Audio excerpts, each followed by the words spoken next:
ESPN is presented in high definition. Welcome to Miami, Florida, and Bank United Center on the campus of the University of Miami for high school basketball's most anticipated annual event, the McDonald's All-American Game. For over 30 years, the spectacle and tradition of this great game has provided many lasting memories. From the Fab Five to KG, and from Kobe to LeBron.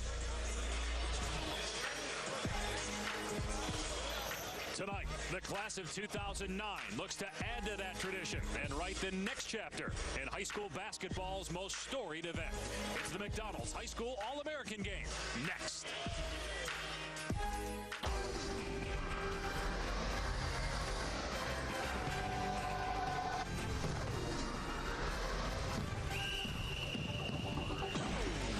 Welcome to Miami, Florida, and the 2009 McDonald's Boys High School All-American Game, where tomorrow's college and NBA stars take center stage for the 33rd playing of this event.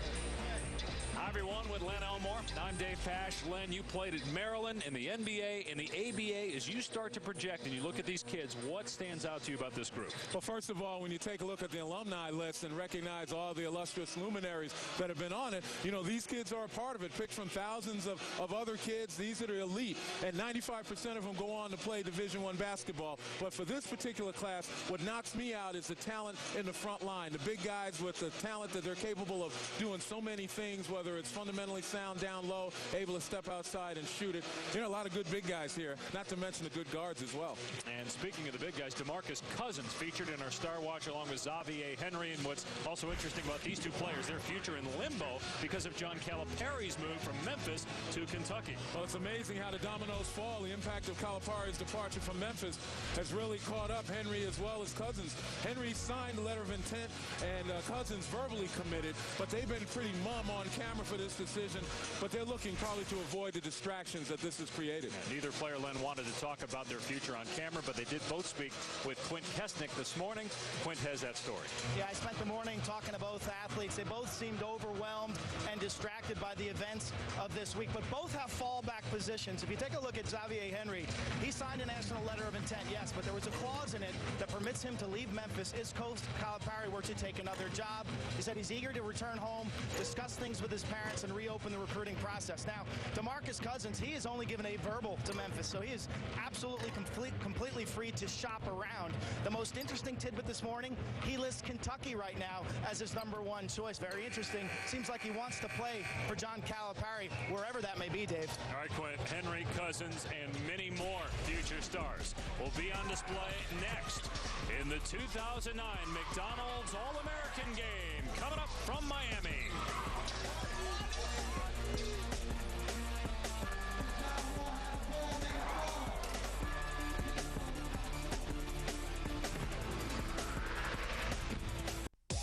Nothing crushes hunger longer than the new KFC Combo Crusher Box, featuring the new freshly prepared original filet sandwich, plus an original recipe strip, 2 home-style sides of your choice, a buttermilk biscuit, and a large drink. It's just sometimes I feel like I'm wide open downfield, and you won't get me the ball. You're not always open. Cedric, who has the ball right now. Tonight's game.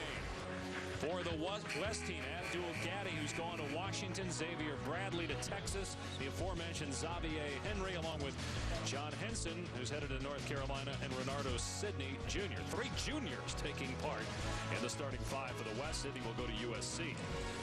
And for the East, Derrick Favors, who won the Morgan Wooten Award. We'll tell you more about that later. He's off to Georgia Tech. Ryan Kelly to Duke. Dexter Strickland to Carolina. Malik Wayans to Villanova. Lance Stevenson remains undecided. He's in the starting 5 for the East.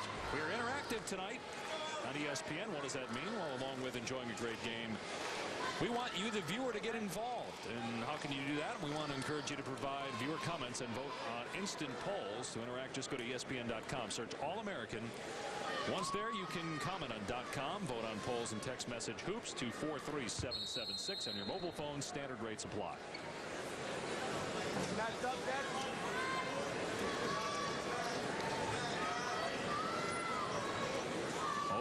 as the best this game has to offer have played in the McDonald's All-American game. Which next future star will shine tonight? Here's Henry, who's #1 in the ESPNU 100, 13 in red.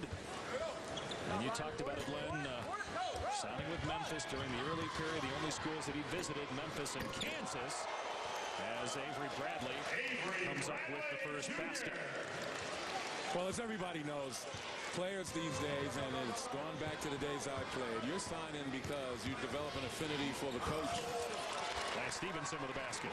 Certainly, there's a focus on the academic offerings of the particular school, but it still comes down to who you're going to spend the most time with, and that's the coach. So I fully understand the problems that the young men have with John Calipari's change in jobs. Here's DeMarcus Cousins, who gets the basket for the East. Quinn told you his story as well. He was also looking at Washington, Kansas State, and a couple other schools, but it appears it's down to Kentucky and Memphis as Cousins schools that he'll pick from.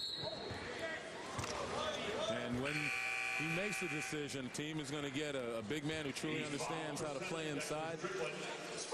Big body. Didn't get much time right here. I wonder why he's sitting. Well, you know what happened, Len? Derrick Favors was supposed to start, but he had to run back to the locker room at the last minute, so they started Cousins, and now Favors out there getting his minutes and comes up with a block. I'm Renardo Sidney. Let's check in with Quinn for more on what's going on with Favors. Maybe he was busy celebrating his Morgan Wooten National Player of the Year award, where he was taken back at all the celebs here courtside, including Alonzo Mourning. But underneath his warm-ups, he forgot his jersey. It's just pretty simple. So there was a little sense of panic on the sideline. Had to run back inside and lost some valuable playing time and lost being introduced in the starting lineup. Favors missing the shot there. You ever do anything like that in high school when you were on the big stage and you were a little bit nervous? No, never. Not forgetting my jersey. But you know what? He goes to Georgia Tech. They'll teach him better. Brilliant player, though. They probably would have recognized him without his jersey. Three won't go for Henry. And rebounded by Abdul Gaddy. Gaddy is going to Washington. He initially committed to Arizona, and this again another coaching situation where Lute Olson resigns, so Gaddy decommits. He's from Tacoma, so he ends up staying home as Malik Waynes looked a little bit like Scotty Reynolds driving to the basket and winning the game for Villanova. That's where Waynes will play next year. Well, Malik Waynes, he's of that size. The small, quick guards, as you mentioned, the Scotty Reynolds, the Corey Fishers that Villanova has. They're in the Final Four because of guys like that, the ability to penetrate, get the ball to the basket, and create for other folks. Now, you and I saw Villanova about 20 times over the course of the season. Are you surprised that they're in the Final Four? No, we talked about that before, that they won with a hot team, but it's because they had those interchangeable parts. You know, guys around 6'6", 4 or 5 guys. You got Dominic Cheek, who's also going there. He's on the East team, number 32, and he's 6'6". He'll fill in that role. Dwayne Anderson, Corey Redding, Reggie Redding, Corey Stokes, guys like that, where they switch every screen. They're playing tight defense and really can rebound as well. So they're kind of swing players to get the job done. When we mentioned Scotty Reynolds, remember a similar situation that Gaddy's in and that Henry and Cousins, where the school he wanted to go, Oklahoma. Kelvin Sampson was a coach there. He takes the job at Indiana. Reynolds signed the letter of intent there, but the school allowed him to be released from that letter of intent, and he signs with Jay Wright and goes to Villanova, and the rest is history. Yeah, Oklahoma did the right thing. I mean, it's not within the young man's power, and they recognize, again, these young men are going to school primarily for their ability to play for these coaches, and you would hope that Memphis would do the right thing. Waynes and Dominic Cheek, as you mentioned, going to Villanova. Now the Big East, as we'll get into a little bit later, very well represented right now in college basketball and in this game as well, as Ryan Kelly, who's headed to Duke, misses. And Henry with a great look down floor, and John Henson, who's going to North Carolina, rises and throws it down. Waynes with the miss on the other end. The bank shot put back by Ryan Kelly. Well, you talk about John Henson going to Carolina, and what he did just then was pretty smart. You go out, you challenge the shooter, and then you take off. Shooter starts worrying about you, and then you got an easy bucket.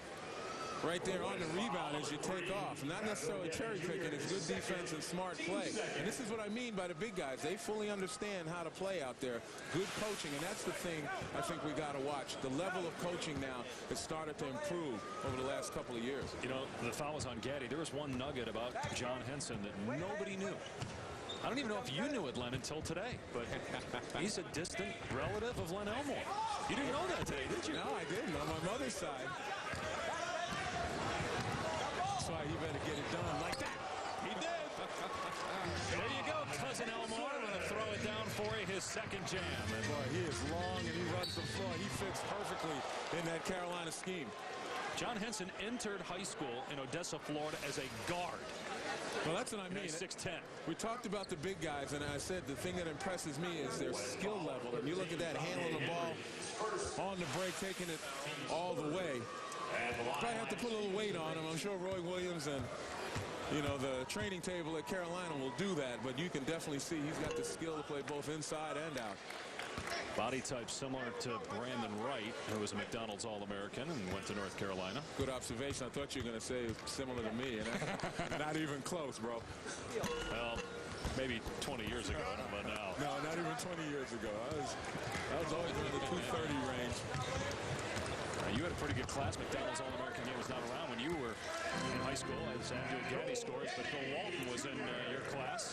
I don't think McDonald's was around when I was in high school. No, actually they were. Only on the West Coast. Stevenson to the basket. No, the follow by Derrick Favors, who signed with Georgia Tech. Yeah, Paul Hewitt, another excellent big man. You know, go along with Gani Lawal, who played in this Classic 2 years ago. Strickland, another Carolina guy. 53 players who've been McDonald's All-Americans going to North Carolina over time, and that's #1 among all schools. And when you take a look at the 4 teams in the Final Four. Here's the alley-oop to Favors. His head was above the rim as he threw it down off the pass from Malik Wayans. And I was going to say, when you talk about the 4 teams in the Final Four and you look at their rosters, 3 out of 4 of them obviously populated with McDonald's All-American. But it tells you something about Michigan State, which doesn't have one, I don't think, on their roster yet. They're in the Final Four. There's a great piece on Outside the Lines today about the 20-year anniversary of that Seton Hall team, which didn't have McDonald's All-Americans, while Michigan, Illinois, and Duke, the other 3 teams in the Final Four in '89, did, as traveling is called on Lance Stevenson. Well, Lance Stevenson, you know, obviously with some problems here in the early going, but not Derrick Favors, who gets up and down the floor nicely. You know, Lance Stevenson, one of those New York guys that needs to find out where he wants to go. Well, we're talking about some of the great McDonald's classes. Which one is the best ever? We'll talk about it when we come back.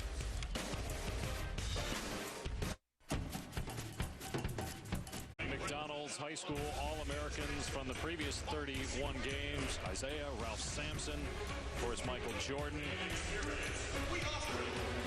Danny Manning, led Kansas to a national title. Derek Coleman of Syracuse, Grandmama, Vince Carter, Kobe, and of course LeBron. Greg Oden played in San Diego along with Kevin Durant a few years ago. The last couple of years we've had some pretty good ones. Michael Beasley won the MVP in '07. He's now a member of the Miami Heat.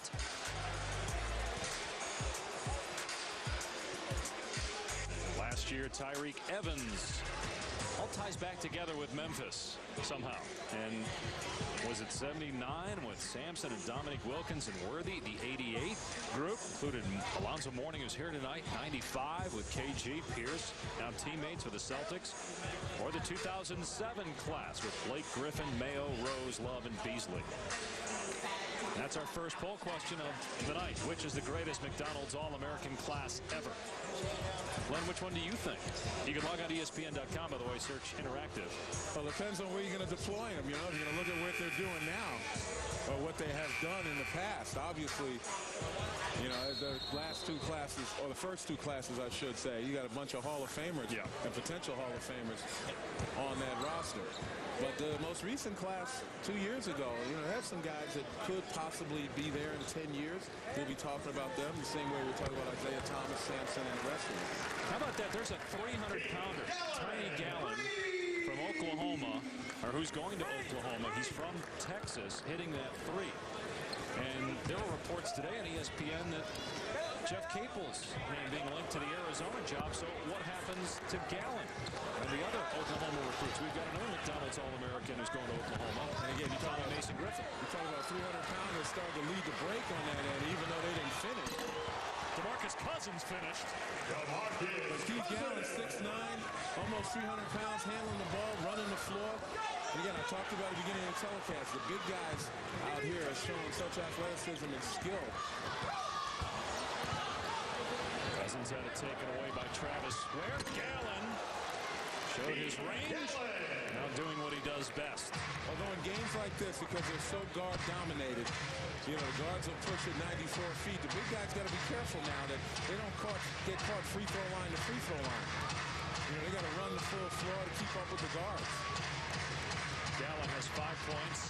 Played at Oak Hill. 9th straight year that Oak Hill has provided a McDonald's All-American as Milton Jennings connects. Jennings going to Clemson.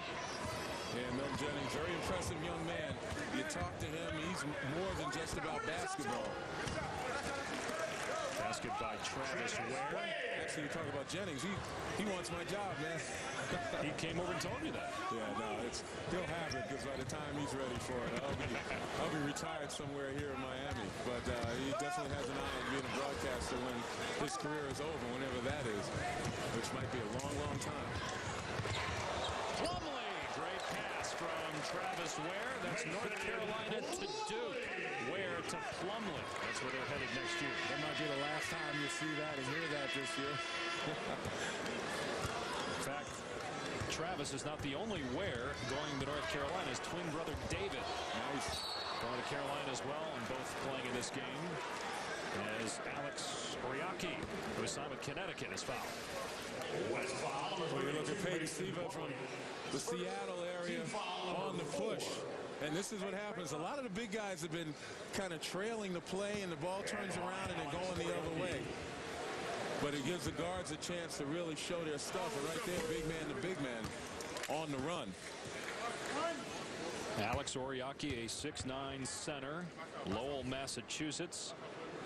He's going to Connecticut, and his minutes may increase depending on what happens with Hashim Thabit, whether he returns to school, depending on what Connecticut does in the Final Four. Well, I got a feeling that Oriaki's going to have to be ready to play right away because, you know, Thabit's going, Jeff Adrian is senior. That front line is going to be somewhat diminished, very diminished. Gallon, behind the back pass, and Gallon with the finish. Michael Snare, who's going to play at Florida State with a great look. I'll tell you what, though, you look at Gallon right there. He's running the floor better than any big man in this game thus far. I mean, he has gone from end line to end line. And as I said, about 293, 300 pounds. I like that. Gallon, one of 2 players in this game who will go to Oklahoma. Tommy Mason Griffin, the other. That, of course, depends on the future of Jeff Capel, with the reports today that he's being considered for the Arizona head coaching job, and a decision could come in the next few days. Basket by Plumlee. Mason Plumlee. He signed with Duke.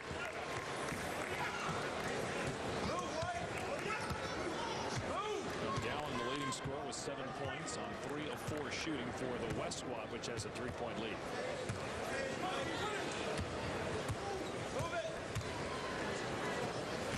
Here's Peyton Siva, headed to Louisville. Cousins, no, and rebound by Snare. Good defense by Cousins, but it is tipped right to Michael Snare. Michael Snare. Oriaki with a good save. And he's hacked.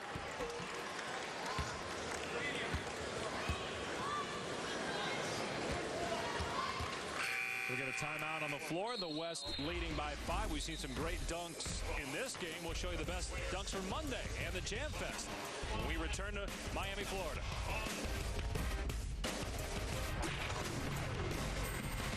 The East by 5 here in Miami, Florida, on the campus of the University of Miami. On Monday night, we had the Jam Fest. There were some terrific dunks, great athletic plays that we got to see. And you're going to get a chance to pick which one you thought was the best. There is Peyton Siva, who signed with Louisville. Derrick Favors, who's going to Georgia Tech. Oh, Mason Plumlee. Pass off the glass, letter C. Or Avery Bradley, who's going to play for Rick Barnes at Texas. He won the Slam Dunk Championship. So which one do you think? Player A, Siva, Favors, C for Plumlee, or D for Bradley? Log on to ESPN.com. Search All-American. Favors has 4 points, along with DeMarcus Cousins to lead the East squad. Keith Gallen has 7 to lead all scores. Gallen going to Oklahoma.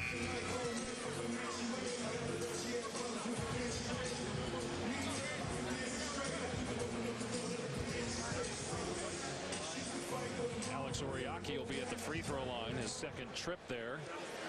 He's headed to Connecticut. Says he compares himself to Emeka Okafor, the former Husky. One of the interesting things in reading the bios of these kids, how many credited their parents as their role models, and Alex was one of them. He said his mom is his role model because she worked 3 jobs to provide enough food for them to survive. Well, again, I mean, we have kind of a different generation kind of evolving here. I mean, there are guys right now who are recognizing and appreciative of the support and the help that they've gotten. There was a period of time where people could talk about maybe we're doing too much for these young men, maybe put them in positions where they never learned to appreciate what they've gotten. But from our time here and just looking around, these guys fully understand why they got here and certainly give credit where credit's due. Rebound by Renardo Sidney, who's going to USC. Here's Henry with the dunk. Xavier Henry, number 1 on the ESPN U100, was going to play at Memphis, but he has reopened recruiting with the move of John Calipari to Kentucky. Well, you look at Henry, he just exudes athleticism. I mean, he's got a brother who is a first-round pick by the New York Yankees as a baseball pitcher. Basket by Dante Taylor, who signed in Pittsburgh. And, you know, talking about Xavier Henry, I'm sure that phone is lighting up if he's reopening the recruiting process. His dad Carl played at Kansas when Calipari was an assistant there. Larry Brown was the head coach. And Kansas and Memphis, the only 2 schools that Henry visited. As the 3 goes for Henry. He's got 5 points now. Got a feeling Lexington will be on Henry's itinerary. Nick Williams with the basket. If Memphis would let him out of that letter of intent, which, you know, they should. They have to recognize, again, that kids follow the coaches, and it would only be the right thing for them to do. You don't want someone to be there if they don't want to be there. Henry is telling us he's got a clause in his letter of intent as Derrick Favors gets the dunk. It says if Calipari were to leave, that he could leave as well, and that's happened, so we'll see if that's how it plays out. Well, obviously the NCAA has to give its authorization, but even if they didn't, I mean, you can make a strong argument that that was the intent of the University of Memphis to let him out if Calipari left. So why not follow your intent? We talked about versatile big men earlier. Renardo Sidney at 6'10", stepping out and hitting a 3. Sidney going to USC. Favors fouled on the way to the basket. More college basketball comes your way Thursday on ESPN at 7 Eastern. Catch the NIT Championship game as Baylor takes on Penn State. Then at 9, the best dunkers and shooters in the 21st Annual State Farm College Slam Dunk and 3-Point Championships. It's Thursday on ESPN. A lot of the guys who took part in the Jam Fest back when they were McDonald's All-Americans now competing in the college Slam Dunk and 3-Point Shootout.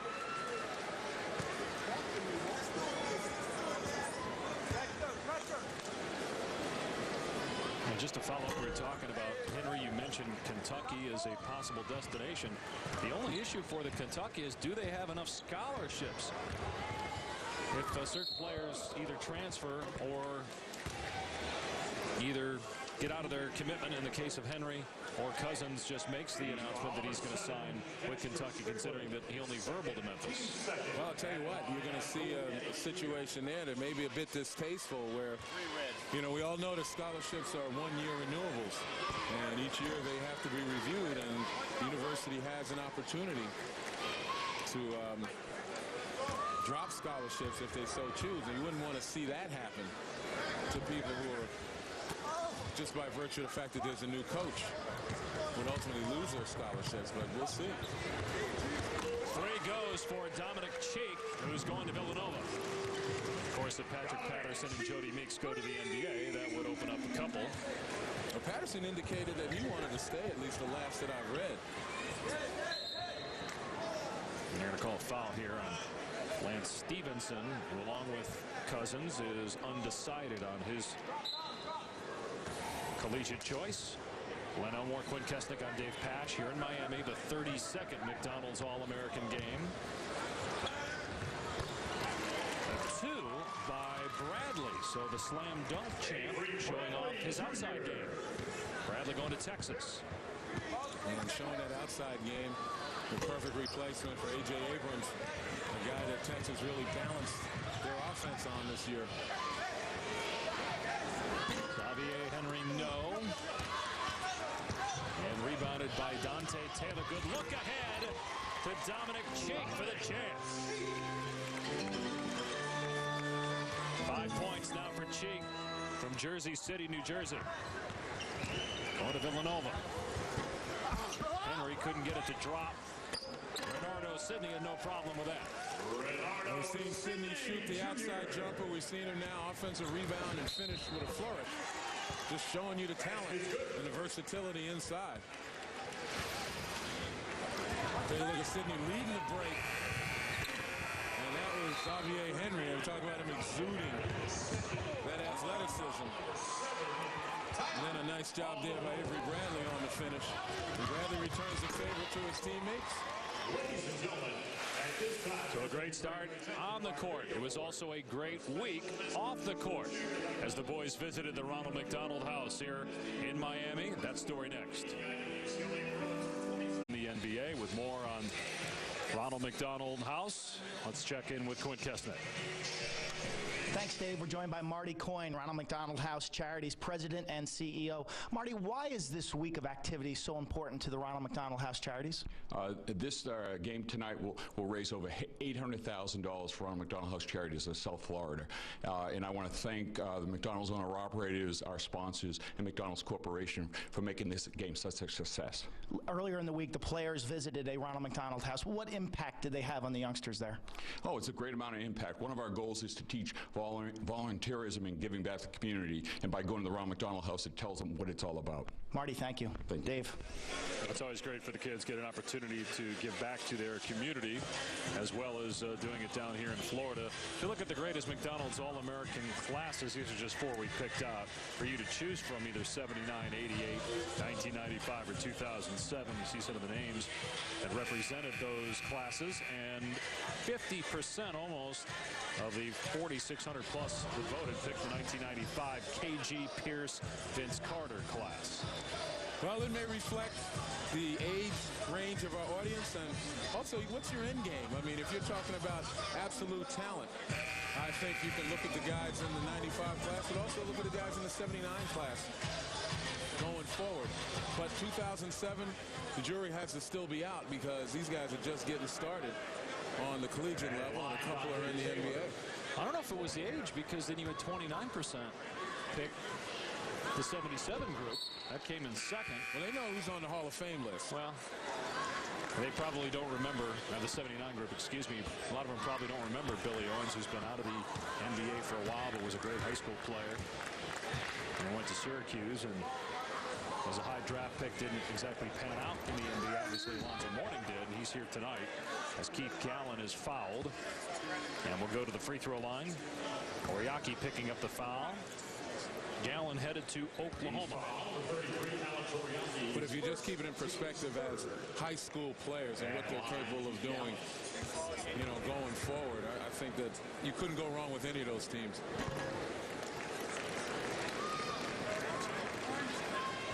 Eight points for Gallen in the game. You see his numbers on the season at Oak Hill Academy. Brandon Jennings was a McDonald's All-American last year. Jennings also an Oak Hill kid. He elected not to go to college. He was going to go to Arizona, instead went overseas. Well, I'm not sure that was an election that was within his power when you talk about qualifying. And I still think that that's a bad mistake. And I think even Brandon Jennings is starting to realize that maybe should have worked a little harder and could have stayed in college or gotten into college here in the U.S. because it's very difficult to play overseas with men, with teams that don't play your same style. And, you know, you're hearing grumblings over there. Foul on Cousins on the dunk attempt by Michael Snare.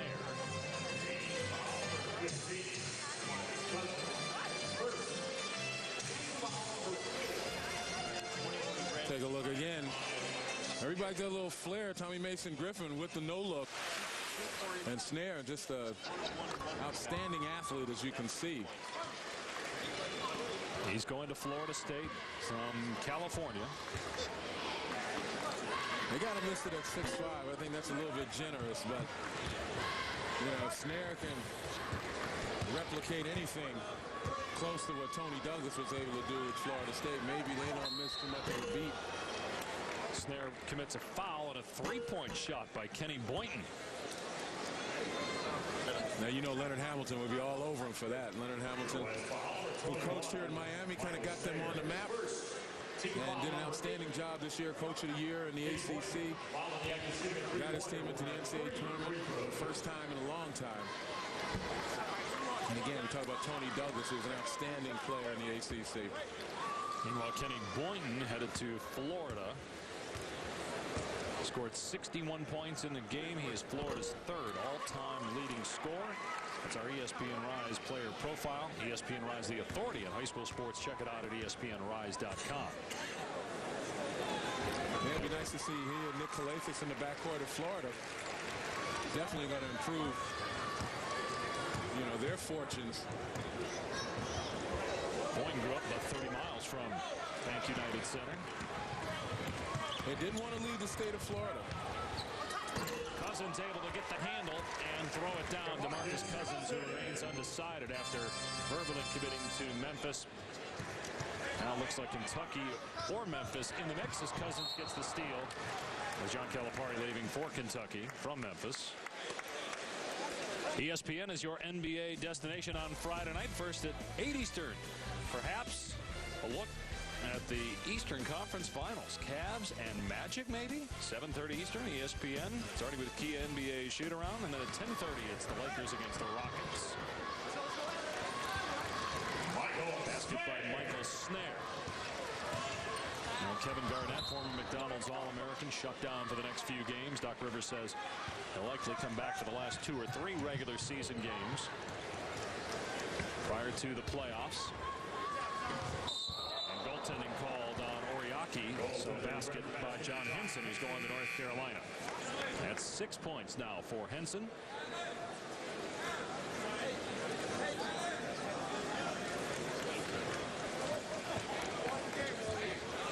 Now Henson knows his basketball history. He was asked he could pick any coach he'd like to play for, and he said Jim Valvano. Now, a lot of guys said some of the obvious ones like Mike Krzyzewski or Phil Jackson, but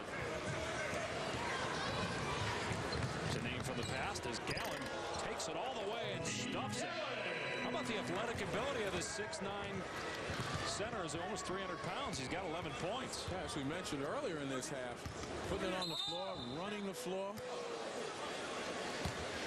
DeMarcus Cousins fouled by Henson. West foul number 21, Michael Snare is second. Team foul number 9. There's the line to Cousins, number 4, according to the ESPNU Top 100. 29 points, 12 rebounds. from Mobile, Alabama. He's got 7 points, 3 rebounds in this game. We talk about the offensive output of a lot of these guys, but there's some guys like Henson, like Cousins, who also get it done on the defensive end, which warms the heart of the coaches that they're going to play for, because, you know, that's where I think big guys have more to learn in the game, being able, especially on the back line, to guard people outside. If you're in the middle, to be able to anticipate what's going on and go to help. Boynton got tripped up, and he lost the ball out of bounds. Yeah, I mean, you know, Kenny Boynton trying to show off for the home folks. Lives just about 30 miles from here. Sometimes you get a little bit out of control in these games because you have so much freedom. Here's Tommy Mason Griffin, who's headed for Oklahoma, and he lost it. Peyton Seba ahead of the pack. Seba for Franklin High School in Seattle, the same school that produced Aaron Brooks and Jason Terry. Little man with big rise. Seba participated in the slam dunk contest. Henson got it to go, and a foul call. You know, listed at 6 feet tall. He can elevate right here. But I don't think Rick Pitino's interested in his elevation. I think he's interested in his ability to manage the floor. I mean, that was one of the issues that Louisville had to deal with early in the season when a lot of people wrote them off. It was the ability of their guards to really manage the game, to put pressure defensively on opponents. They put it together, and, you know, up until the game against Michigan State, they were rolling. Little guy getting off Mason Griffin at 5'11" from Houston. He's going to play for Oklahoma. Well, you saw Louisville play in person in that regional final game. What happened to the Cardinals after they looked invincible following the Sweet 16 win against Arizona? Well, first of all, you look at them. They played and won 13 in a row. They probably played better than at any time this season against Arizona with absolute domination. I don't think anybody would have beaten Louisville, and I mean anybody would have beaten Louisville on that Friday. But when you have a game like that, you won 13 in a row, you had to go through the rigors of the Big East, and you won that tournament, eventually you're going to have a letdown. And unfortunately for them, it was a mental and physical letdown in the game against Michigan State. Not to take anything away from Michigan State, but towards the end of that game, you could see they were too slow to the ball and didn't play the way Louisville normally played. Kenny Boynton, who's headed to Florida with the basket. He's got 6 points. Long three by Mason Griffin. Won't go, but Michael Snare, who's going to play for the Seminoles, and Florida State gets the foul. Alley-oop. Basket by Dante Taylor. Taylor is headed to Pitt with 7 points in this game. And these are the types of games, you know, that, like I said, guys have a lot of freedom. It gets a little sloppy sometimes when they're not running sets. And you know these teams have worked on some sets. Oriaki with the basket. Another pass by Seba. Also, from a conditioning standpoint, you see some of these guys dragging a little bit. The high school season's been over for about a month now for most of these guys. 9 points now for Michael Snare after the dunk. Each calls a 30-second timeout.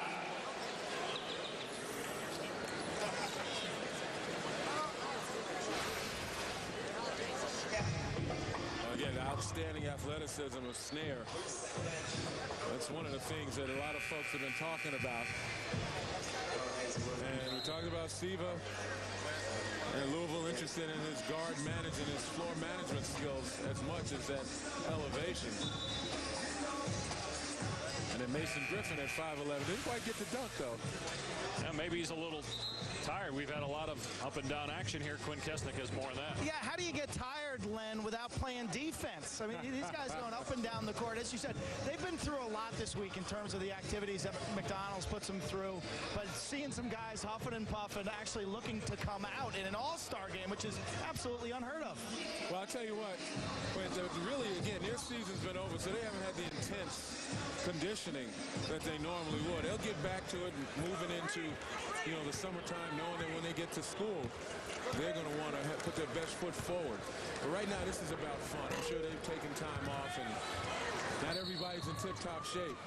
Good hustle there by Dexter Strickland and Xavier Henry. And how about that? How often do you see guys diving on the floor in an all-star game? West leads the East by 7. We talked about Kenny Boynton being a hometown kid, but he's not going to play at Miami. He's going to Florida instead. More on that story when we come back. I'm Mo Galindo, and coming up at the half, you know by now, Coach Kell on his way to coach the Kentucky Wildcats. We'll let you know what it means for the #1 player in the nation, Xavier Henry, and in the McDonald's girls All-American game, a slight loss for UConn. We'll explain. Aloya talked about Xavier Henry, and he signed during the early period with Memphis, but with Calipari leaving, he told our Quick Esnick that he's going to ask Memphis to let him out of his scholarship. Meanwhile, Kenny Boynton for the East squad, Pompano Beach, Florida, headed to play for the Gators. And with more on his story, here's Quinn. He's a local guy. There's about 100 family members surrounding me. This is his mom, Dana, his older brother, DeAndre, who's 22. And anyone who has older brothers knows how impactful they can be. When did you realize that Kenny, when you're playing with him, was going to be a special player? When he was about the age of the 6th grade, you know, everybody was telling me he was going to be better than me. And, you know, the one-on-one started to get very competitive, whereas we would start a fist fight in the middle of them if, you know, one of us didn't get the call or anything like that. So I thought at that point in time he started to get, you know, really well at basketball. Your younger brother's headed to Florida. You're all decked out in the floor. Why was that a good fit for him? I think because of the system that Billy Donovan has and, you know, the run and gun system. Kenny's a high-powered scoring guard, and with that system, it's very run and gun. And, you know, right now, as you can see, Florida doesn't really have a guard like him.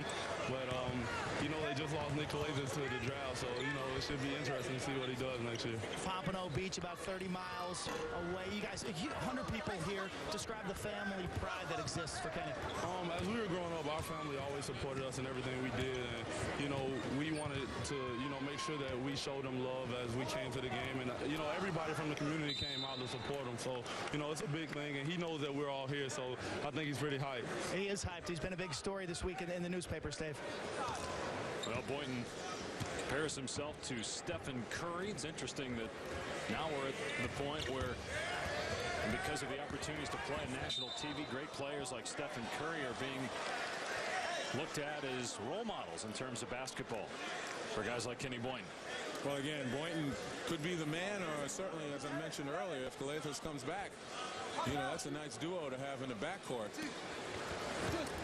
at Florida. But you talk about national TV and such. How about Steph Curry transferring from Liberty to Duke? Yep. And I think that probably has as much impact on that decision, the ability to be seen, as well as he's proven that he can probably play on the D1 level and have significant impact. So everybody makes a decision on a number of bases, and one of them is certainly how often you're seen.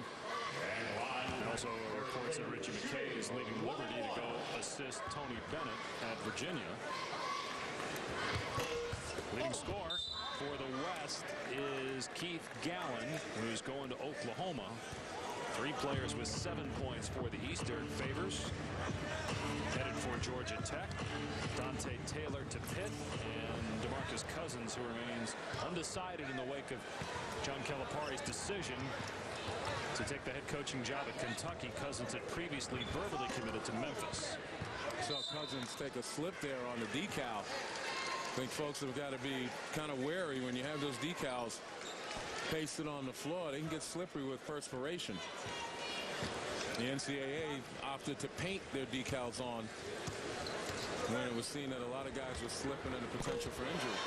Long 3 by Dominic Cheek, who's headed to Villanova. And Dominic Cheek is that right size. We talked about it before, that 6'6" kind of swing player who can do a little bit of everything. That's what Villanova has thrived on. Ware can't score. Dexter Strickland has it. Strickland got it back, and he's hacked.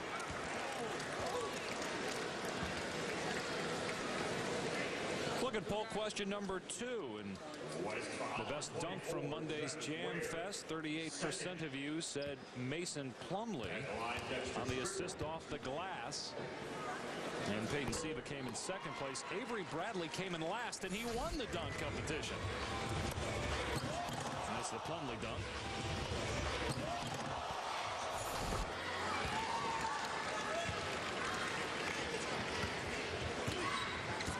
Just over a minute to go here in Miami in the first half. West leading by 2. Here's Abdul Gaddy, who's headed to Washington, 3 in red. Now Plumlee is going to Duke. Plumlee following his brother to Duke. Could be a formidable front line next year. Yeah, Miles Plumlee. Travis Ware, who's headed to North Carolina now with 4 points. Great block by Xavier Henry. One of the reasons why he's the top player according to the ESPN U100. Abdul Gaddy, who's headed to Washington with a dunk. 6 points now for Gaddy.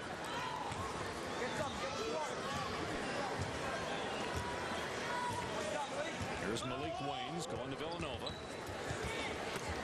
Good block by Gaddy. Henry. Defense. Ahead to Bradley.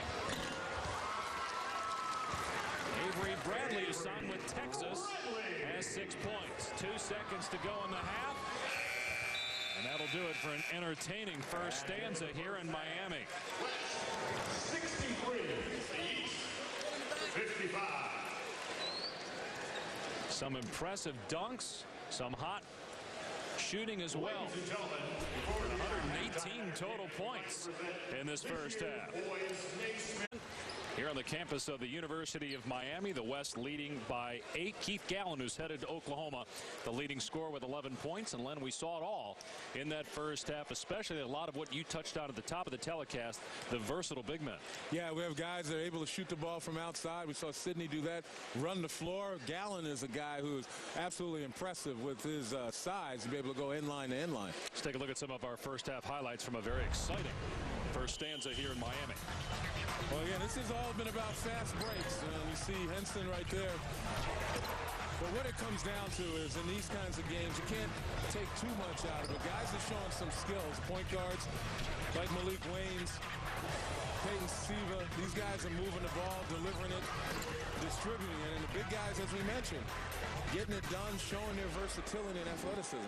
We talked about Keith Gallen, the leading scorer with 11 points, and Tiny talked with a guy that I would never call Tiny, Quinn Kessler. Yeah, they call him Tiny. You know, back in 8th grade, Keith weighed 365 pounds. And to his credit, he shed down to 293. And he's kind of laying in the weeds this week. At practice this week, a little on the lethargic side. Today, though, he's turned it up a notch. He says he loves shooting the three, loves running the floor, and it's all about having fun. He had a great first half. He's heading to Oklahoma to play with his longtime friend Willie Warren back in Texas. Remember, he's from Huffman, Texas, went to Oak Hill Academy, did Tiny Gallen. It says the best decision of his life in terms of academics and time management.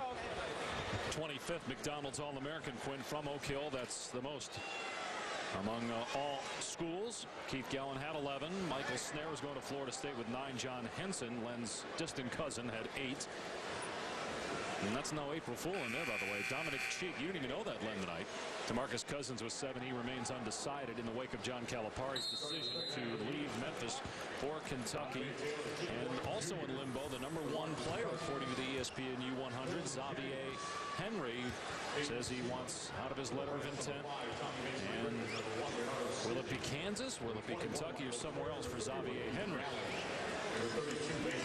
Taylor able to put it in. Dante Taylor is headed to Pittsburgh. Dante Taylor. Well, one thing the East can say out of their half court, even though they're trailing here, is that they've been able to be a little more aggressive in the half court. You see right here, the West trying to run a set. They've gotten to the free throw line 19 times. Boynton misses the pull-up 3, but Dante Taylor, and Boynton got the rebound. As opposed to the West going to the line only 6 times. And normally people talk about East Coast, West Coast, and I'm not talking hip-hop, I'm talking basketball. But for the most part, the East a little more physical. And I don't know, maybe that stems from playing high school basketball. Good work on the defensive end by Milton Jennings. Mr. Basketball in South Carolina, staying close to home, playing at Clemson. Here's Siva, who is Louisville bound, out of Franklin High School in Seattle. And right there, out of the half court, taking it to the basket. And that's what Louisville is going to need. They're going to need a point guard able to play a true point guard position. manage the floor, penetrate, do a lot of the things that set people up. More college basketball on Thursday on ESPN at 7 Eastern. It's the NIT championship game. Baylor and Penn State, and the best dunkers and three-point shooters at the college level take part in the annual State Farm College Slam Dunk and three-point championships. 21st edition of that great event coming up tomorrow on ESPN. Bernardo Sidney short with the jumper. Here's DeMarcus Cousins. Good pass. How about the big guy passing to the little guy? Kenny Boynton for the basket. Well, you saw Sidney on one end, a two-dribble pull-up, and then you saw Cousins handling the ball on the break. And again, we talked about versatility of these big guys. There's no longer really any true designation as to playing center, playing forward. You know, what you want to do is, early as you possibly can, teach young men how to be basketball players. Len, you had some versatility. You could hit the 12-footer or the 13-footer. But when do you think it changed with a lot of the big guys becoming more versatile, being able to play inside and out as Plumlee scores? The success of Magic Johnson, no question about it. 6'9" point guard, able to do so many things, and you know, young folks picked up on it, and so did coaches. And instead of saying, you stay here, you stay in the paint, you stay outside, you do these things, they roll the ball out and teach them how to play the game. Look at the heads-up play here by Mason Plumlee, who's headed to Duke. That's a Duke-type play like right there, huh? Yeah, heady play. You know, on the other hand, you know, you've got to be able to see man ball. And if you're Milton Jennings, you're going to get an earful from Oliver Purnell if that ever happened in a college game. By the way, speaking of Magic, he was on the initial McDonald's All-America team, but they actually didn't play a McDonald's All-American game. They played in the Capital Classic back in 1977. The first year where they actually had a game was the following season at the Spectrum. Dante Taylor, by the way, has 11 points now. He's pit fouled as Keith Gallen, going to Oklahoma, throws it down again. And quickly back up the floor is Taylor with another hoop. And then last touched by the West. 13 points for Dante Taylor. Compares his game to David West. He's a guy, again, you talk about programs in flux. Jamie Dixon's name's been mentioned for some of the open jobs. DeJuan Blair may wind up leaving. And you don't know what Dante Taylor's going to do if, in fact, those changes occur, particularly with Jamie Dixon. DeMarcus Cousins, who remains undecided with the basket.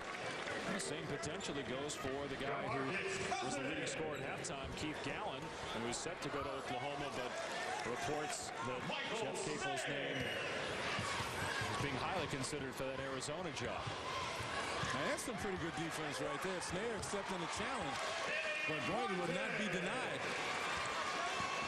Boynton, Florida's third all-time leading scorer. He's got 10 points tonight, playing in front of the hometown crowd. He's going to play for the Gators next season. And there's another characteristic of All-Star games. Snair got victimized on one end. He was going to get back. Boynton wide open. Cousins with the putback. Well, we talked about the versatility of the big guys. And Cousins right there demonstrated again some nimbleness on the offensive glass. But where's his opponent? Where's the block out? Sidney just took a possession off right there, shooting a long three at his size. Got to be judicious when you pull up and take that shot. Boynton turns it over. West basketball. We talked earlier about Villanova. You mentioned Pittsburgh with some players there, and Limbo, Sam Young, going to go to the NBA. Is the Big East going to be as strong next year as it was this year? Well, I mean, I think the strength of some of these major conferences has a lot to do with how many guys opt out early and try to go to the NBA. I mean, we've seen it before. Conference like the ACC a couple years ago weakened by the fact that so many guys decide to go to the NBA. Out DeMarcus Cousins from way out. Bombs away from three. And a timeout. Now, speaking of the, well, we'll talk about that in a moment, but Cousins, undecided, did not sign his letter of intent. to Memphis, but he did verbally commit. We'll see where he ends up. Speaking of the Big East, Alonzo Mourning, former Georgetown Hoya, he was honored at halftime. We'll tell you why when we come back to Miami.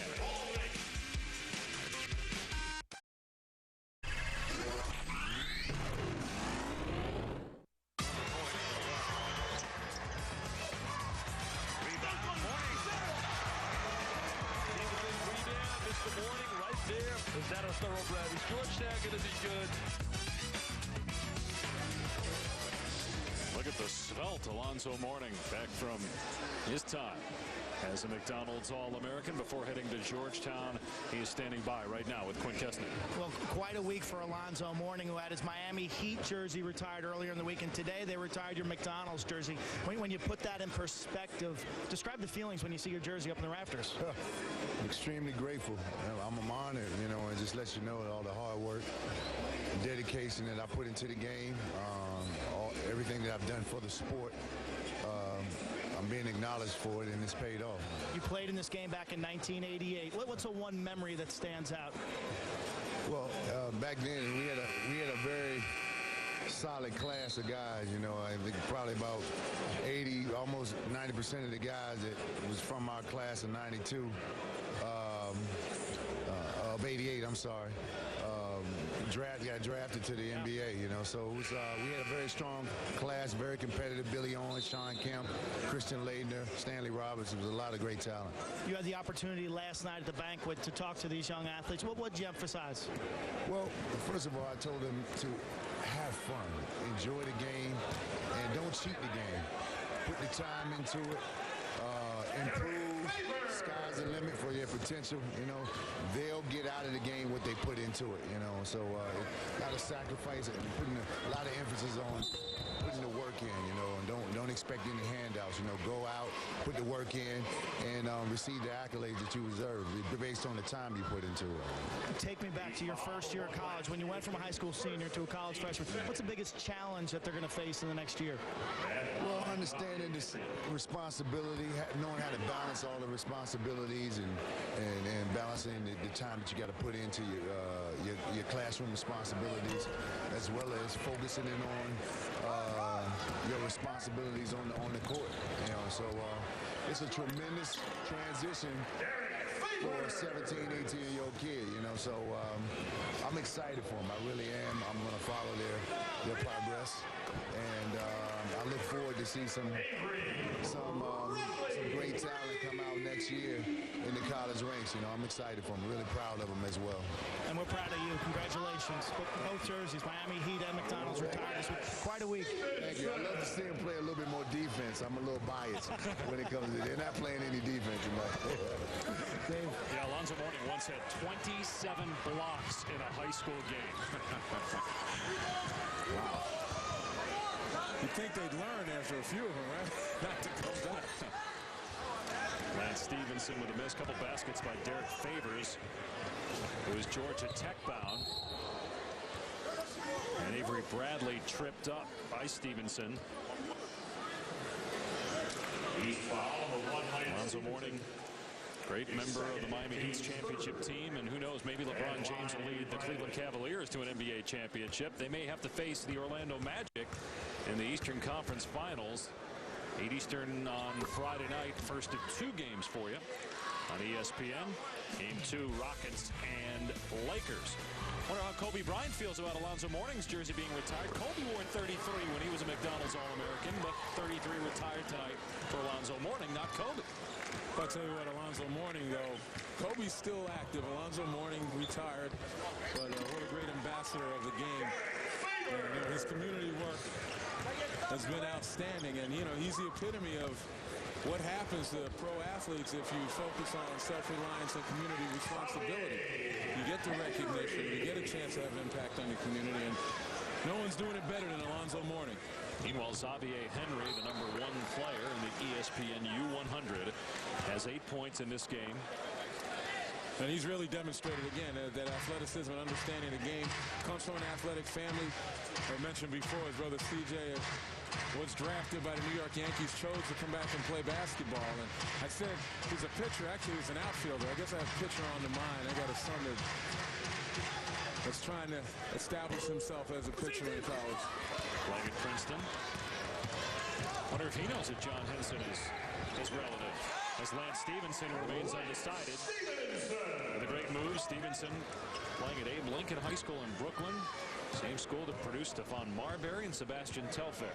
That's why I tell my guys, both of my sons, to tune in. It's something they may learn, you know? They learned something from that dunk by John Henson.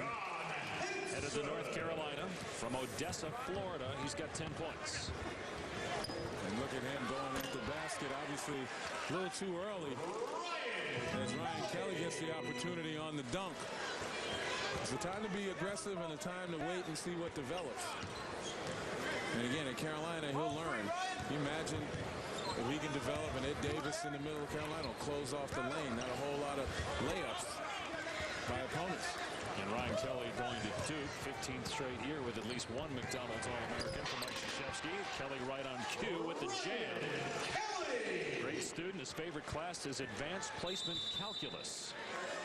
Also involved in the high school orchestra, as well as being a terrific basketball player, Ryan Kelly. I mentioned Henry, our #1 ESPN U100 player. DeMarcus Cousins, #4. You see the numbers for those two tonight. Living up to expectations. Will they be teammates next year? Cousins verbally committed to Memphis. Henry signed at Memphis, and with John Calipari leaving Memphis for Kentucky, Cousins keeping Memphis in mind, although Kentucky now on the list as well since he never signed with anybody. Henry did sign, but he had a clause in his letter of intent that if Calipari leaves, that he could leave as well. Of course, the NCAA would have to prove that, but he would think Memphis would let him out of that letter of intent. Henry also visited Kansas. Should high school players be allowed out of signed college commitments? That's our next poll question. Go to ESPN.com, search All-American. Either yes or no. And Len, I'm very curious to what you have to say about that. In this type of situation where you commit to a school because you've developed a relationship with the coach and feel that that's the person who's best able to develop you, and that coach leaves, certainly that's beyond your control. You should be allowed out. The schools should do the right thing, and if not, there just should be a rule that allows under that condition. But otherwise, you still have to honor commitments. You have to teach that a contract is a contract. So there aren't very many windows of opportunity, I don't think, that justifies somebody coming out of commitment, but the change of coaches certainly is. Great move by Avery Bradley, who's going to Texas, and the basket. We'll wrap up that story when we come back to Miami. East leading by 3.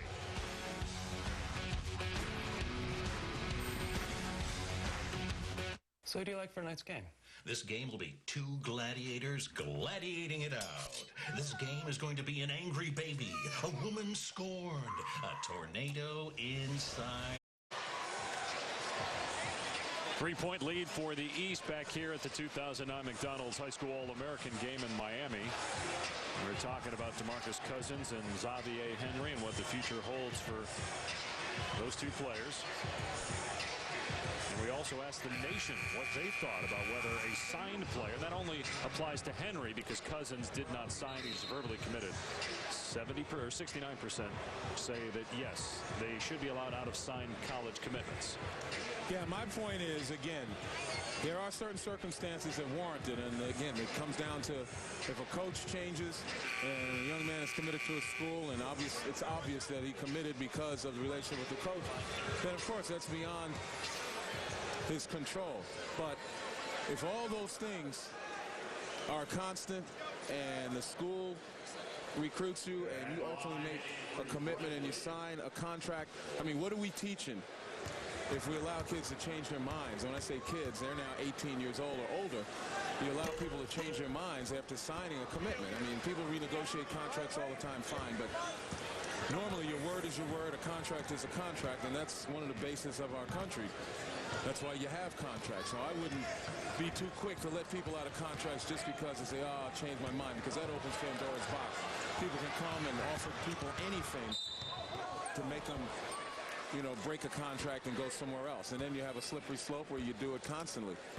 Well, I think to your point, though, this is based simply on the relationship with the coach who leaves. And there's precedent. Scotty Reynolds going to Villanova after Kelvin Sampson left Oklahoma, where Reynolds had originally signed. And Nick Williams last year, he was going to go to Marquette. Tom Crean goes to Indiana, so he's let out, and he ends up with Crean at IU. Yeah, I mean, and that's the perfect opportunity to be able to say, okay, you know, this was a decision that was beyond your control, and it's going to have impact on your future, so you should have a second chance and make another decision. Point and good look to Dante Taylor, who's headed to Pittsburgh for the throwdown.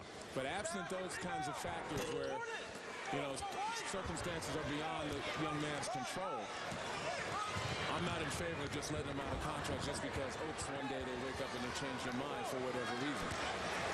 This could be interesting. 3-on-0. And then a couple players get back. And Plumlee gets stripped by Dominic Cheek. Here's Boynton. Here's Cheek. Dominic Cheek. Villanova bound with the jam. He's got 10 points. Impact on the defensive end and hustles down the floor on the offensive end. Cheek played at St. Anthony's High School, 7th McDonald's All-American. To come from there, Michael Rosario last year. Signed at Rutgers. And Bob Hurley just keeps churning them out there. And goaltending called on the block attempt by Alex Oriaki, who signed with UConn. Yeah, and you look at all-star games, always fast break opportunities to show off athleticism and the ability to play above the rim. And those last two plays, no exception.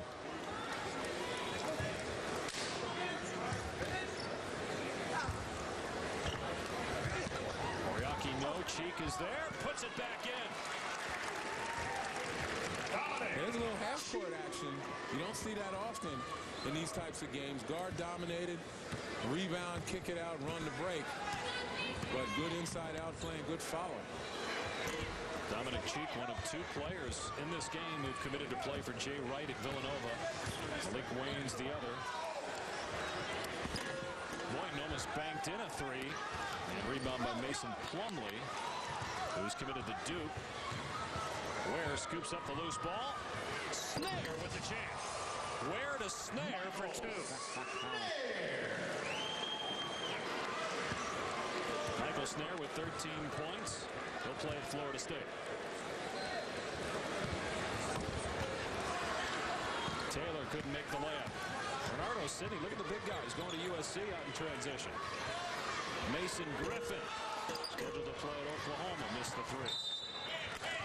It'll be West basketball. Well, for USC, if a guy like Taj Gibson decides to stay in school, I mean, you're looking at an opportunity right there by Snare, but to have Sidney in the backcourt as well, his ability to handle. As we had another look at the Snare dunk. Well, they don't like the tomahawk chop here in Miami. But they love it in Tallahassee. And that's where Snare will be the next season as Sidney hits the jumper. Sidney didn't start playing basketball until he was in the 7th grade, so a bright future ahead for Renardo Sidney at USC. 9 points in the game for Sidney. Yeah, Tim Floyd and USC, very impressive in their NCAA run, utilizing their big guards. The big fellow in the middle against Boston College, Taj Gibson, perfect from the field. But it shows you how ugly this game can turn the next day. Next game against Michigan State, he's got 0 points from the field. Dominic Cheek with 1 more free throw.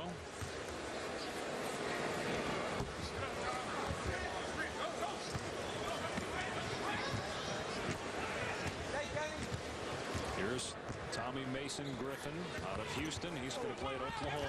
Nice. Again, Sidney on the low block, showing those good feet. Yeah, I was going to say the footwork was impressive for a big guy.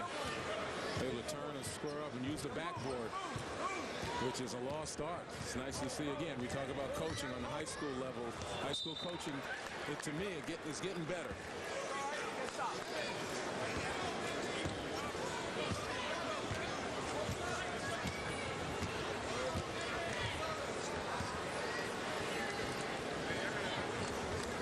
Sidney falling away. Rebound by Alex Oriaki is UConn bound. So that's what you got to be careful of. Guys getting tired in games like this. They're trying to take the easy way out. And that's what that was right there. Sidney a little winded, just decided to shoot a fadeaway. Couple good defensive plays, though. 2 strips by Sidney. It'll stay East basketball. And when we come back to Miami, Florida, we will check in with our player correspondent, who will tell us about what the boys did this week in Miami.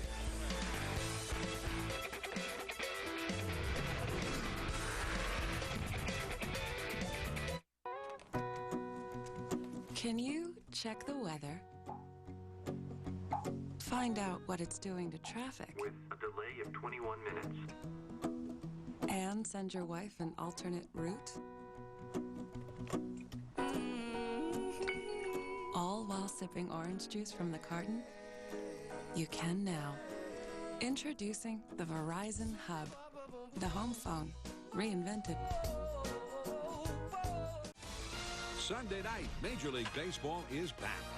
And he's got it! Coming off an unforgettable championship run, the Phillies take their first step toward a repeat as they battle the reloaded Braves. Did he get enough? He did! Opening night telecast built by the Home Depot. Braves-Phillies, Sunday at 8 Eastern on ESPN2.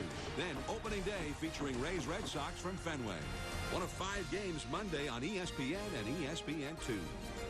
Movie, sports, explosive action, HD on-demand attraction, heartbeat pounding roller coaster. Oh, buddy's coming over. Yo, yo. What's up? Slap shot, knockout, home run dunking, more high def, more iron pumping, ninjas, cowboys, gangsters, coppers, huge explosions, helicopters, blasting past 1,000 choices, guys high five, girlfriend rejoices, speeding forward, future hopping, always dreaming, never stopping.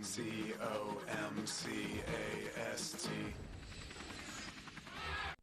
Only Appliance Direct has brand new 2009 front loaders. Super capacity? Yes. Automatic temperature and water fill? Yes. Super quiet sound package? Yes. 1100 spin speed? Yes. Brand new in the box, $497? Yes. Only at Appliance Direct. Appliance Direct, next to the Glen Place Mall, Brunswick. Don't miss it.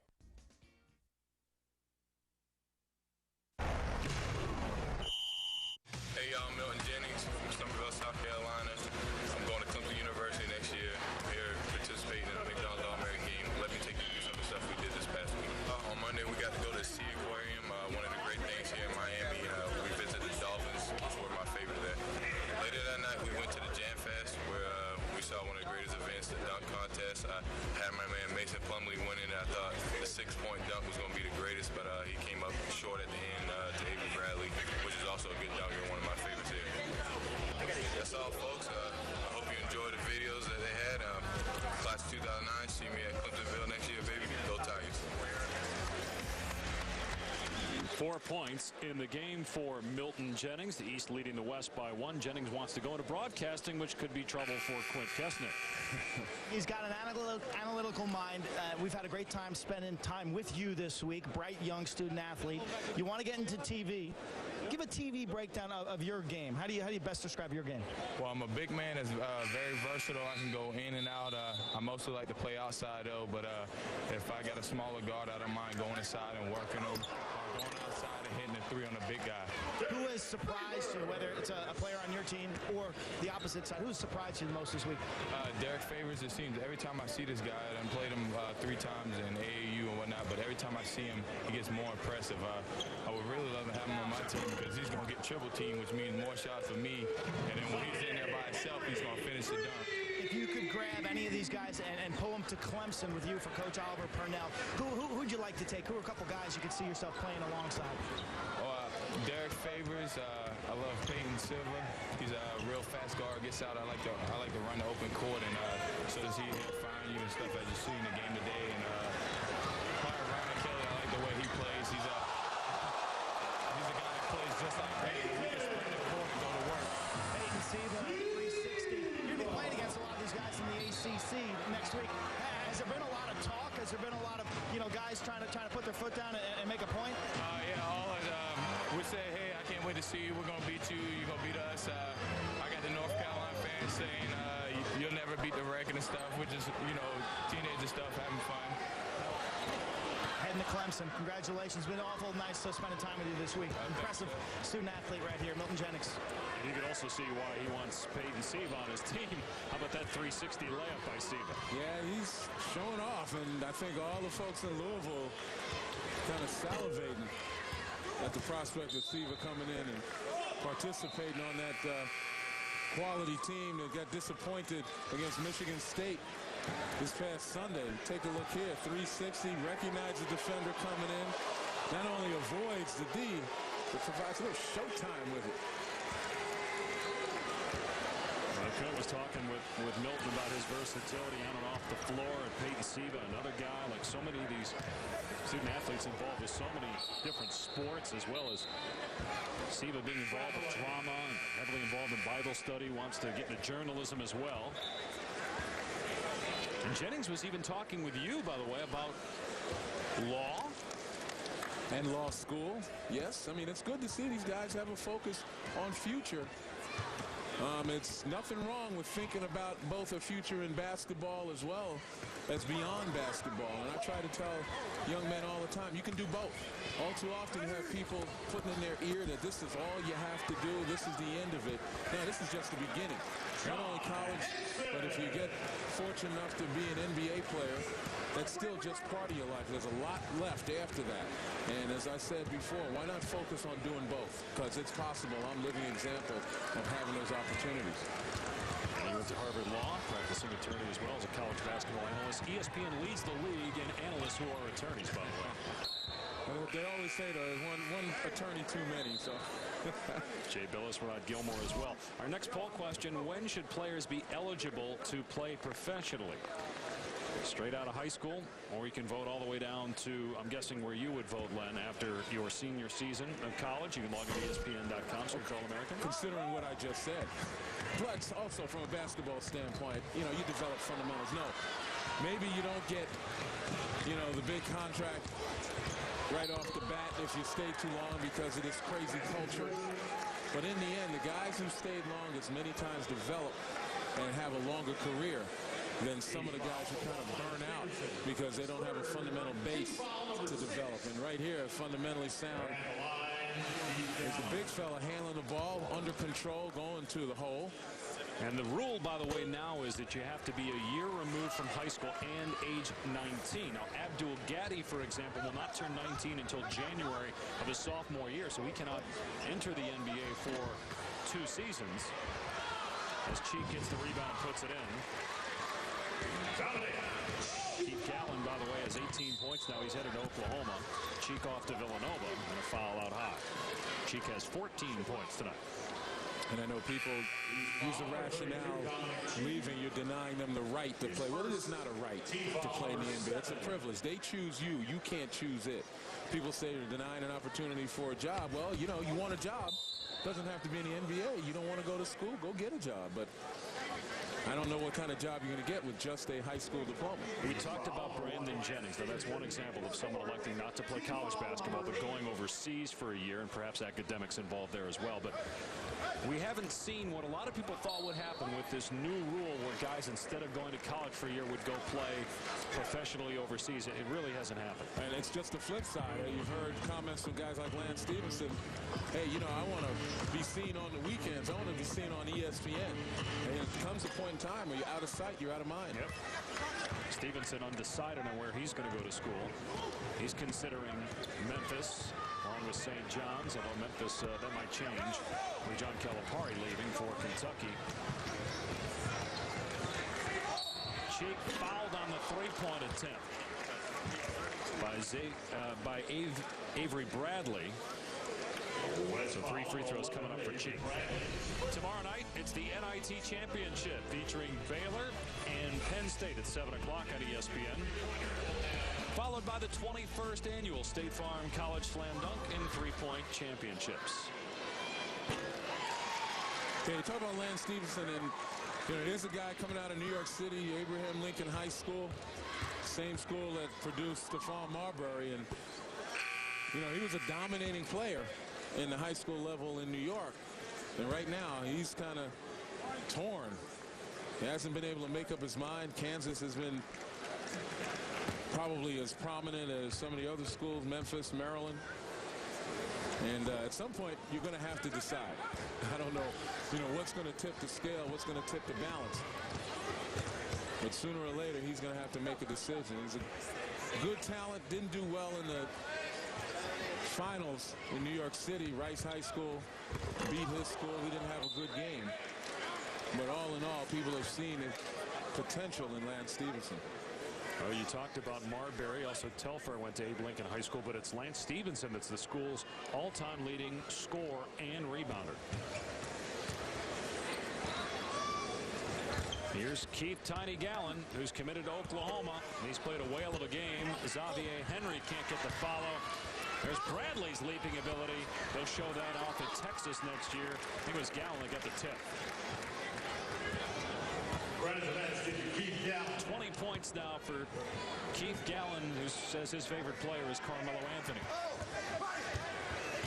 And just to put an exclamation point on Stevenson and the fact that he's undecided, the longer you wait, the more people get involved, people on the periphery. And I sure hope that they're not helping him make the decision, that he's going to look into his heart, see where he fits, and make a decision that's best for him, not for other people.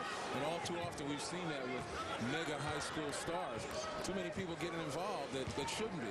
Avery Bradley now with 15 points. He's off to Texas. What about Cousins and Henry? Now with Calipari leaving to go to Kentucky. Is that a potential issue there? Here's a 4-on-1 and the alley-oop. So Stevenson who lays it in. Well, certainly it will be. But these guys were grounded enough to make decisions earlier. So you know they have the capability of making another decision. It's Lance Stevenson who hasn't made a decision yet that I worry about.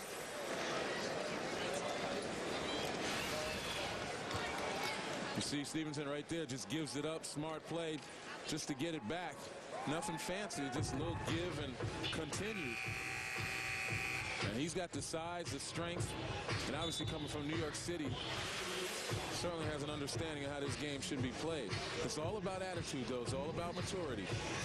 Look at our ESPN Rise profile. His favorite subject is history. He says his parents are his role models. As Len mentioned, he is undecided on where to play college basketball as of yet. I think the thing that's so impressive, not just about Stevenson, but some of these other players in this game, is their basketball IQ, and we saw it on that last transition basket by Stevenson. Well, fortunately for them, they're the generation with so much data and opportunity to watch the game available. Unlike, say, when I came up, you'd have the game of the week, maybe 1 or 2 games during a week that can be on. I mean, every day, every night, you can find some basketball. You can go online and you can pull up classic games. You can pull up snippets. And if you want to learn, there's no excuse not to learn visually. When you were playing, everybody had to have a radio handy, right? Yeah, black and white TV, baby. Back to Miami, 2:42 to left to go in this one.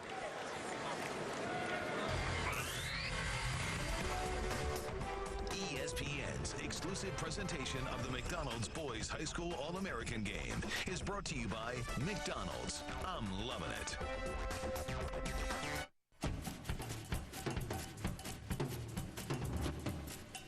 From fresh tomatoes to potatoes and chicken to beef, we're as picky about our quality ingredients as you are.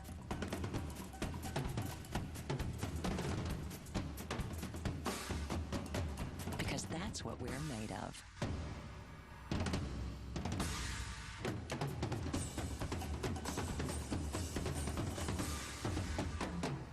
When Old Spice asked me to try Livewire, I was like, why Old Spice?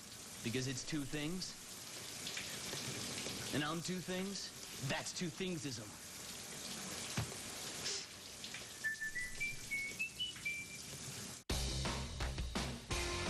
New Gillette Sculpting Paste. Hair stays flexible and looks great. Just because you're all over the place doesn't mean your hair has to be. High-performance stylers from Gillette. Take charge of your hair. T-I-C.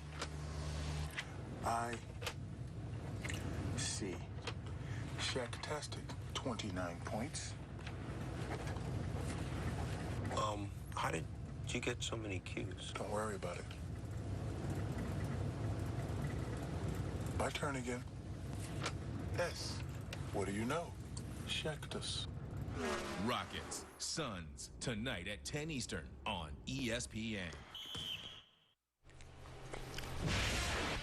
Back in 1989, the McDonald's All-American game, a young 7-foot, probably 250-pound Shaquille O'Neal won MVP honors. Yeah, 7-footer high school style, coast to coast, 18 points, 16 rebounds, 6 blocks that night in Kansas City. 20 years later, Shaq getting ready to play in our NBA game tonight. It is his Suns against the Houston Rockets. I'm Stuart Scott. Tim Legler joins me in the studio. We'll have coverage of the game as soon as your McDonald's game is over. Let's go now back to Dave and Lynn. Guys? All right, Stu, Shaq still looks pretty good, huh? He's still playing. Well, he was motoring up and down the floor back then, and he's got a new lease on life with Phoenix. Far more energetic than I've seen him in the last couple of years. Shaq did win the Wooden Award as the MVP of that game, along with Bobby Hurley in 1989. Stevenson fakes the pass and gets the layup with a high scoop. Yeah, you see the tools are there. It's just he got to get himself grounded right now and get focused on what he wants to do next year. Stevenson with a rebound. Leading scorer in this game is Keith Gallen, who's committed to Oklahoma. He's got 20 points. Oh, by the way, we have a tie ball game. Yeah.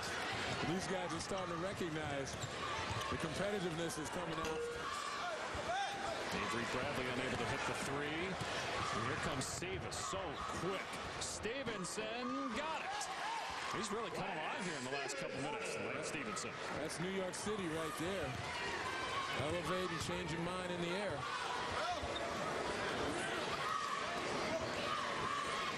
Good decision right now. Guys are starting to exercise that understanding of game, time, and score. And Gallen gets it back outside. Ooh.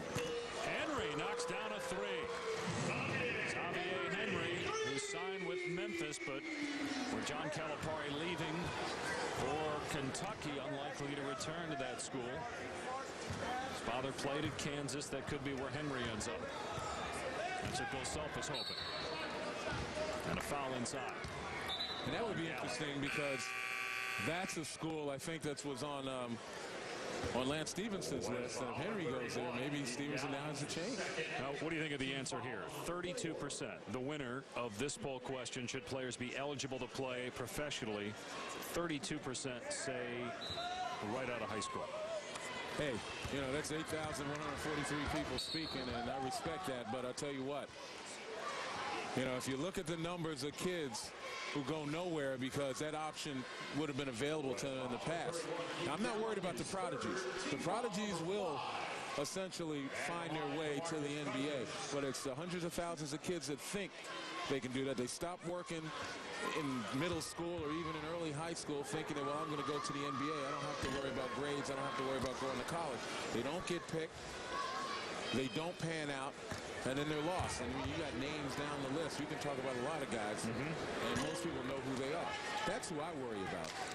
Well, what was also interesting in looking at the results is you had almost 30% say after sophomore year they felt it was okay to leave for the pros, where only about 10% felt after your freshman season that you could go. And that was essentially that's what the rule is right now after your freshman year, but you got to be age 19. Yeah, but that was the original thought that both the NBA and maybe some folks with their union thought that 2 years might have been the right number, but the union balked at it. I think the compromise was 1 year.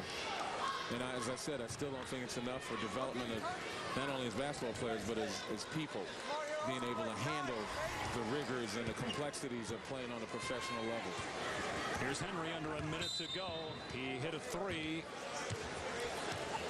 Last time down for the West, and they've got a 1-point lead right now. I should add, not only playing on a professional level, but living as a professional athlete.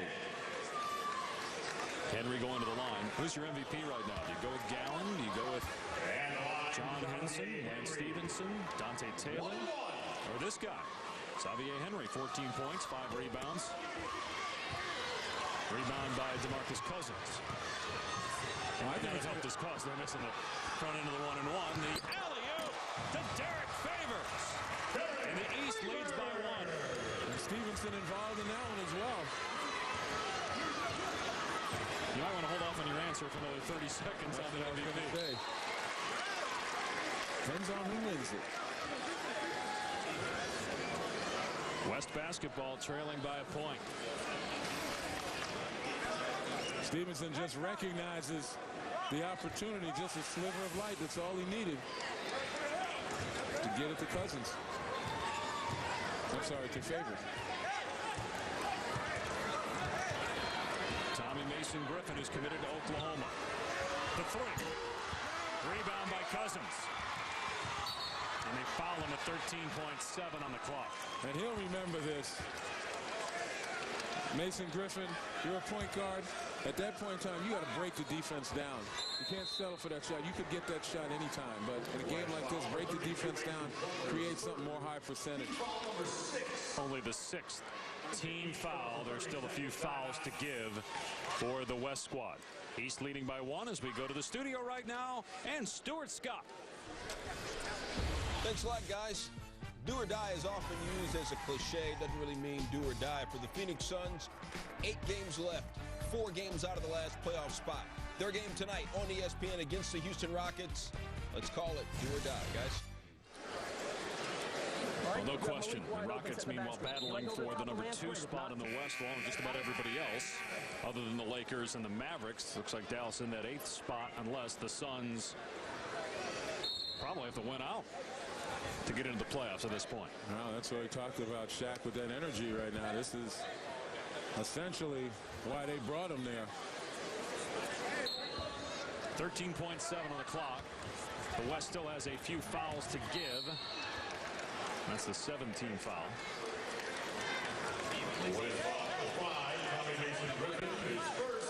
And actually, this is where it becomes a detriment when you have fouls to give. When you're trailing by 1, you want to get them to the line quickly, hoping that they'll miss. Next one will get there. Almost a steal by Henry. Stevenson ahead to Favors, another jam. And it was a steal, the attempt at the steal that lost the opportunity to stop the clock and put the East on the line. They need a 3 to tie. Plumlee, short. And the East wins it by 3. Well, Lance Stevenson really made some great plays down the stretch for the East squad.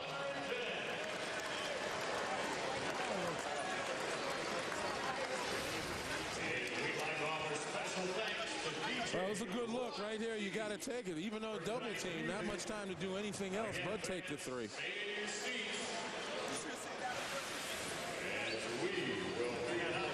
Derrick Favors, the Morgan Wooden Award winner for not only his work on the court but also off the floor, is our McDonald's All-American Game MVP. 19 points, 8 rebounds, couple of jams down the stretch. Keith Gallen led all scorers with 20. Gallen going to Oklahoma. Favors to Georgia Tech. Coming up next on ESPN, NBA action, the Houston Rockets and the Phoenix Suns. This has been a presentation of ESPN, the worldwide leader in sports. For Len Elmore, Quint Kesnick, our entire crew, I'm Dave Pash. Good night from Miami. Now to the studio, Stu Scott, Suns Rockets up next. What's going on? Stuart Scott, Tim Legler here in the studio. Shaquille O'Neal and his Phoenix Suns get ready to jump with the Houston Rockets. Simple for Phoenix. 8 games left, down 4. 4 games out of the last playoff spot out west. Tim Legler, any chance Shaq and company are going to make the playoffs? Maybe that much. Oh, so and Shaq can't fit through that, can he? That I don't think it's happening. They'd have to run out 8.